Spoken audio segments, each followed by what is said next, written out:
Yo, what's up? It's your boy, that dude who went to school for audio engineering and still refuses to put a noise gate on his recording software because fuck Audacity, am I right? So this is like my annual upload or something like that, I guess. I think the last video I made was literally in like June of 2021. But you know, it is what it is. Life happens and stuff. Or at least I think that's how it works. But anyway, you know, I was just chilling out recently and I decided like, hey, I haven't played zombies in a while. You know, Vanguard's zombies launch was kind of fucking garbage, let's be honest. And I was gonna jump on and, you know, see what had changed.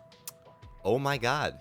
So like literally every 5 seconds of playing this game, it just checked like a what the fuck type box. You know what I'm saying? Like that type of thing where you look at it and you're like, why is this in the game? Like, why is this happening? Now, just to be clear, I don't enjoy shitting on Call of Duty, and I don't enjoy shitting on Treyarch, and I'm not doing this just because it's cool to shit on Vanguard or to say, like, you know, Call of Duty sucks now, I miss the good old days, this and that. Because, I mean, I honestly really liked Cold War. I liked Black Ops 4 a little bit.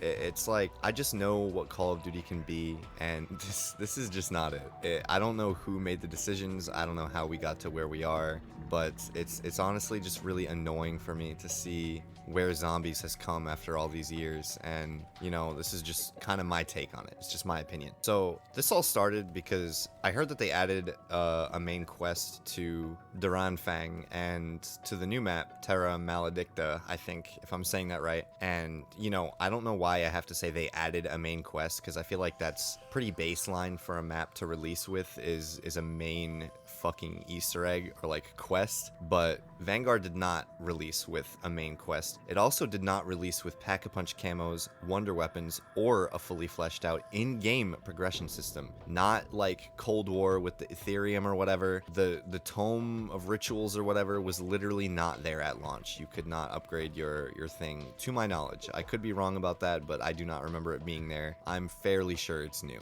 But anyway, you know, I came back to the game after a while and decided to see what the main quest was about and like if the story had gotten any better. And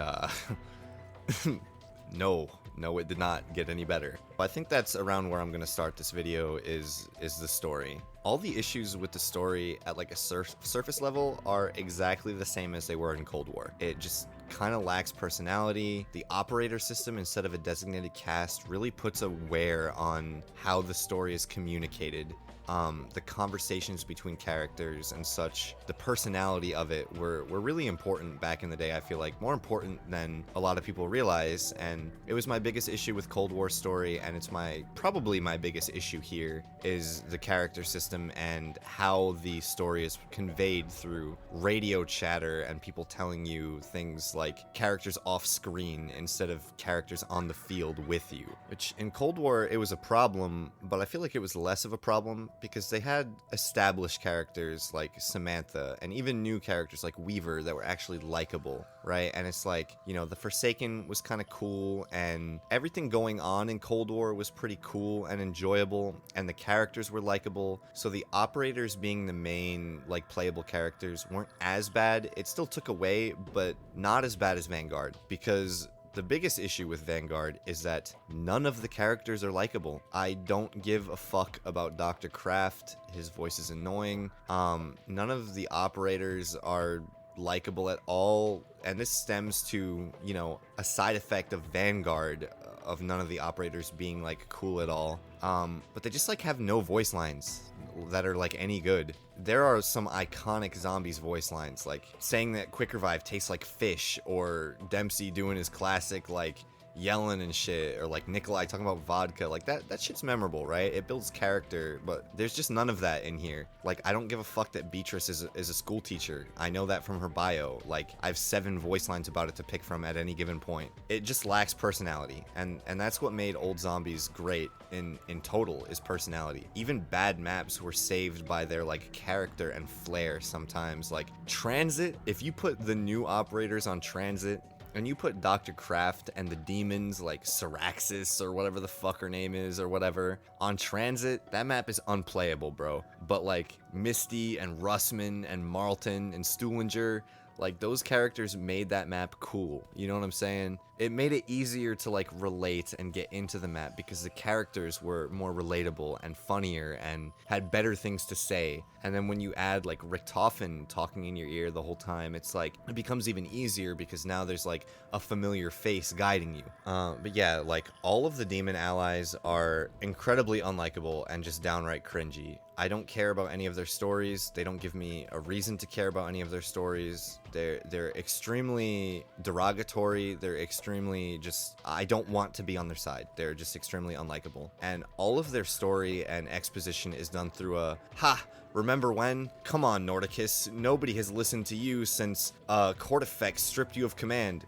Who gives a fuck? No one cares. Like, these characters are not worth caring about, and the writing that is supposed to make you care about them is terrible, and it just blows my mind because I'm pretty sure it's the same writers as Cold War and, you know, most of the same writers as BO4. Kind of leads me to my next point, though, is aside from the allied characters being terrible and unlikable, I think Cortifex is probably the worst zombies antagonist ever, right? Like, even when zombies was in its infancy, Samantha was obviously given a goal and a purpose, and we didn't really understand why it was the way it was at first, but it was laid out to us, like, in time. And eventually Samantha even became a main character because she was such a well-written antagonist, especially for the stage of the story that it was at, that they were given flexibility to work with the character. She had layers, and in my opinion, she was one of, like, the best zombies antagonists ever. But even the other antagonists, like, you know, the Shadow Man or even Dr. Monty at one point, minor adversaries like the Avogadro,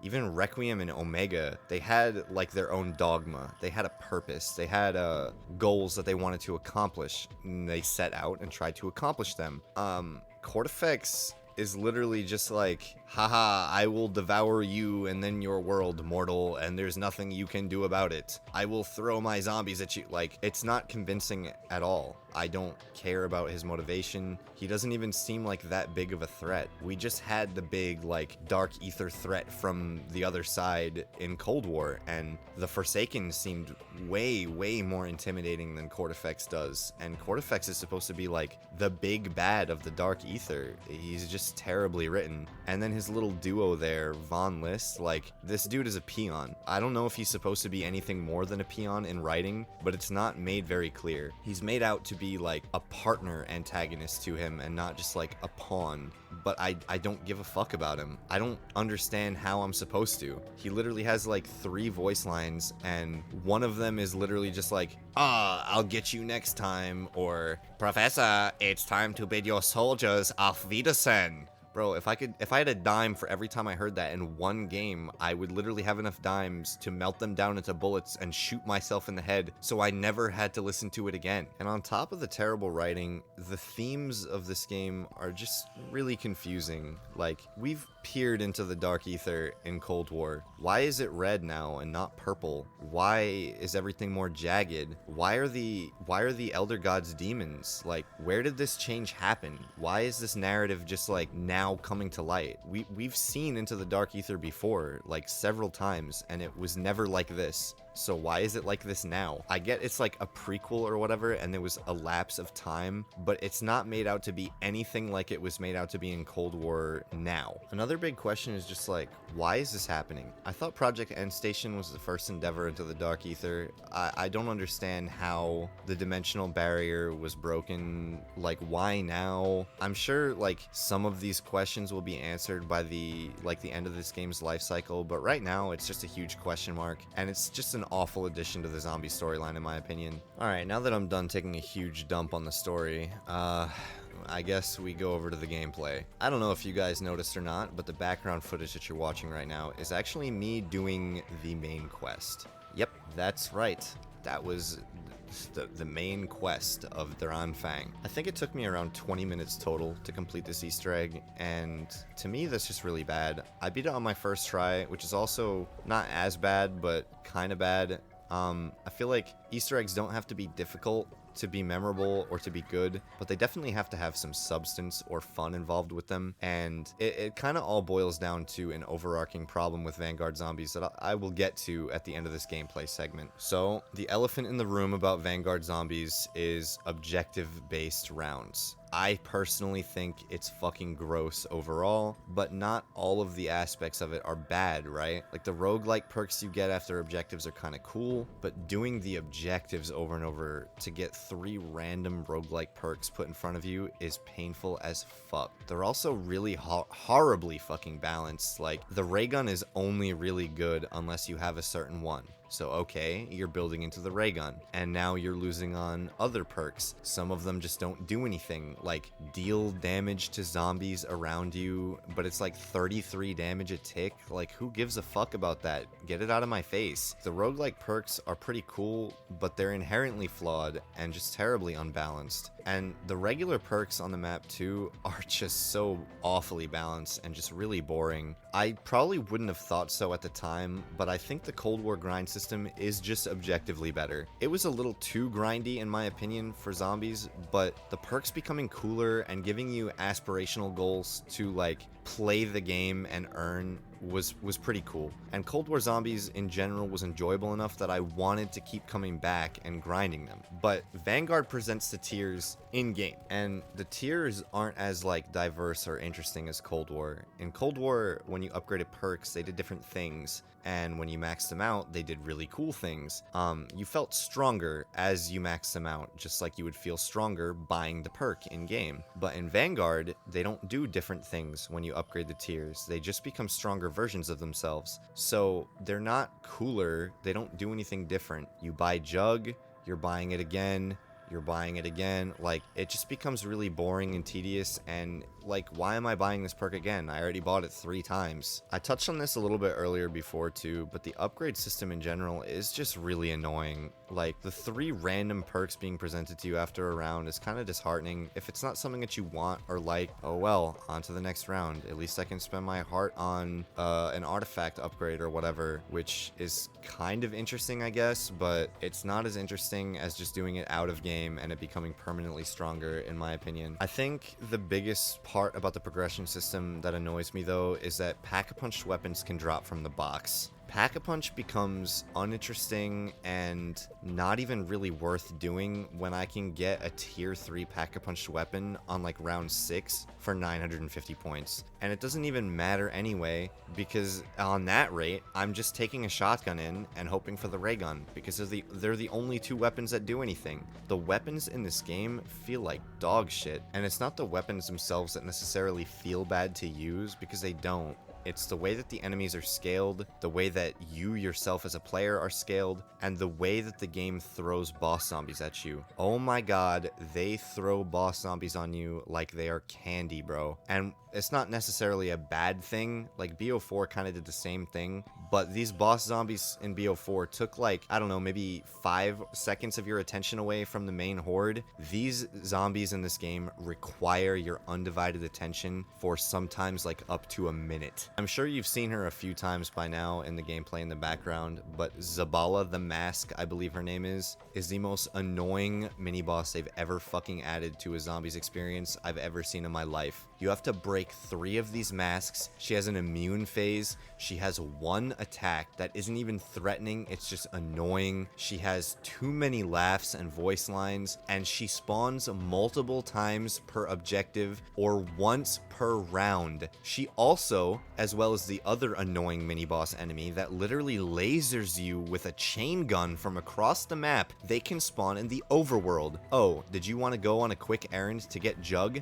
Better not buy your armor again, because they're just gonna get stripped down by these fucking aimbot laser beam zombies that shoot you from across the map. If you think back to the old boss zombies in Zombies, they always had like some sort of sandbox element to them, or purpose, or maybe they were just fun to play around. The witches in Buried were terrifying when I was 13 years old, but I was rewarded heavily for braving my journey into the mansion and getting through them. The Panzer Soldat was terrifying, but it was also fun to play around and wasn't annoying, and they didn't spawn once per round. I understand why they throw so many varied enemies at you, and it's because you yourself as a player are stronger in this game, so just dealing with regular zombies isn't much of a threat after a while, but there's a better way to scale the difficulty than to just throw 5 boss zombies at you and just fucking kill you in 3 seconds. Just as an added bonus, there isn't a main wonder weapon on Anfang, and if there is, it's not very apparent on how to get it, and you definitely don't need it for the main quest, which is... So basically a ray gun and a shotgun are your only 2 main ways of dealing with boss zombies, and the ray gun is not particularly good at taking them out, so you're pretty much just left with your shotty. Earlier I talked about the Easter egg being so short, and you know, I talked about some other issues in the gameplay, and I think all of the issues that I just described come under a common pain point of this game is extremely linear and there's only one real way to deal with anything. If it's not a sandbox issue and dealing with boss zombies, then it's the way the game handles objectives. I said this before in Cold War, and I'll say it again now. Objective markers in zombies, no matter how trivial, whether it's just for power or to open a door, they're bad. They're very bad. They don't let the player explore and find their own routes. They just tell you where to go, they tell you what to do. The Easter egg in this game is so short because the entire way it is telling me exactly what I need to do and leaving no mystery and no player exploration in my own hands. I went here, I did the thing, I went there, I did the thing, it told me to do all of it, I'm done. That's extremely uninteresting. Linearity is zombies' biggest sin, and yet Vanguard is completely designed around it. Old maps were presented as a sandbox with an objective. Yes, there was a goal in mind and certain steps that you had to do to accomplish it, but it was done using the elements on the whole map, and you were not guided in your path. You had to find your own way or watch a guide, and even if you watched the guide, you have to find your own, path to do what you want to do. Not everyone's run is going to look the same. Not everyone's run is going to be so flawless. That's why people are still breaking old records now, because of the amount of attention to detail and non-linearity that went into old zombies. Anfang is presented in the complete opposite direction as old zombies. It is presented as a mission and not a sandbox. There are goals and objective markers, and the game doesn't necessarily tell you to do certain ones first, but it does tell you where to go and how to do all of them. And even if you want to put a certain one off, eventually you run out of space and you have to get to it. I'll say this one more time for the people in the back. Objective markers and linearity in zombies is bad, no matter how simple. As I said before, I don't enjoy shitting on Call of Duty. Call of Duty Zombies will forever have an extremely special place in my heart. I mean, I have autographed perk bottles and fucking Richtofen statues up on my bureau, for Christ's sake. I don't want to shit on Call of Duty because it's cool, but this is actually a slap in the face. This is unplayable. It's not just unplayable, it's repulsive. In my opinion, this shit should be removed from the canon, it should be removed from the story, and maybe not deleted from the game, but it should definitely be replaced by something better. Treyarch has already said that they're working on round-based maps for Vanguard, and I'd be lying if I said I wasn't a little bit curious to see what they bring to the table, but as long as this wears the Vanguard shell, I know that the story is going to be awful, the investment is not going to be worth it, the perks are going to be bad, the objectives are going to be annoying, the boss zombies are going to be annoying, so maybe they'll surprise me and, pull this back somehow, but at this point, I sincerely doubt it. Because at the end of the day, Vanguard's bones are bad, the structure that they have built this zombies off of is bad, and I honestly don't really care to see how it progresses in a certain way, because I know it's just going to build on itself, and what it is something that I'm not interested in. So that was 20 minutes of your time. Well, I guess I'm only here once a year, so it shouldn't matter too much, right? Right, guys? I'm sorry to bitch so much, but zombies is very near and dear to me, and I just had to say what's on my mind. If you enjoyed the video and want to see more at some point next year or some shit, please hit the subscribe button. I think hopefully once life starts settling down a little bit soon too, I'm going to be streaming on Twitch a little bit more, so be sure to go follow me over there if you haven't. Follow me on all my social media so you can hear my dog shit beats or some shit like that. But I will see you guys in the next one. Peace.